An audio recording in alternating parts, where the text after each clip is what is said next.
ఉండే అవకాశాన్ని బట్టి ఉంటుంది. సీట్ రాకపోతే వెళ్తారని నేను అనుకోను. అంతే కదా. సీట్ రాకపోతే ఎప్పుడు వెళ్ళాలంటే ఇక ఫ్యూచర్లో కూడా అక్కడ మనం గెలవలేము అనుకున్నప్పుడు వెళ్ళాలి.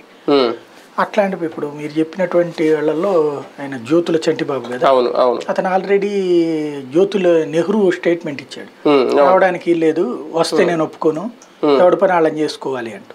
ఎందుకంటే ఆయన అక్కడ ఇది జ్యోతుల నెహ్రూ టీడీపీలో సీనియర్ నాయకుడు కూడా అని చెప్పేశాడు. జగ్గంపేటలో జనసేన ఉండే దగ్గరికి రాని అంటే చంటిబాబుని తెచ్చి నెత్తినెట్టుకుంటాడా?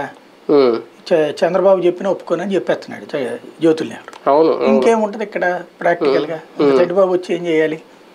రోజు కూర్చుని కొట్టుకుంటారు వాళ్ళ కార్యకర్తలు వీళ్ళ కార్యకర్తలు. అట్లా మిగతాదైనా ఆయన పత్తిపాడైనా ఆయనే చెప్పుకొచ్చారు, నేను ఎందుకు వెళ్తాను అన్నట్టు. బేసిక్ గా ఒకటే, వెళ్ళకూడదని రూల్ ఏం లేదు, అంతే. అవును, వెళ్ళాలి అన్నటువంటి దానికి ఒక ప్రాతిపదిక ఉండాలి.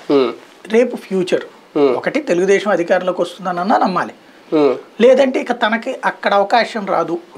ఫర్ ఎగ్జాంపుల్ కాపు సెట్లలో బీసీలను ఎవరినన్నా పెడుతూ ఉంటే ఇక భవిష్యత్తులో కూడా అక్కడ కాపులకు అవకాశం రాదు అనుకున్నారు అనుకోండి, అప్పుడు వెళ్తారు. అంతే తప్పించి ప్రాక్టికల్ గా లెక్క చూసుకున్నప్పుడు ఇప్పుడే వెళ్ళి ఏం చేయాలి? ఇంకోటి, జగన్ సీటు ఇస్తానంటే వెళ్తే తప్పు, కానీ ఇవ్వనంటే వెళ్తే ఉపయోగం ఉంది. ఇక్కడ వైసీపీలో గెలవనోడు వెళ్ళి తెలుగుదేశం గెలుస్తాడా?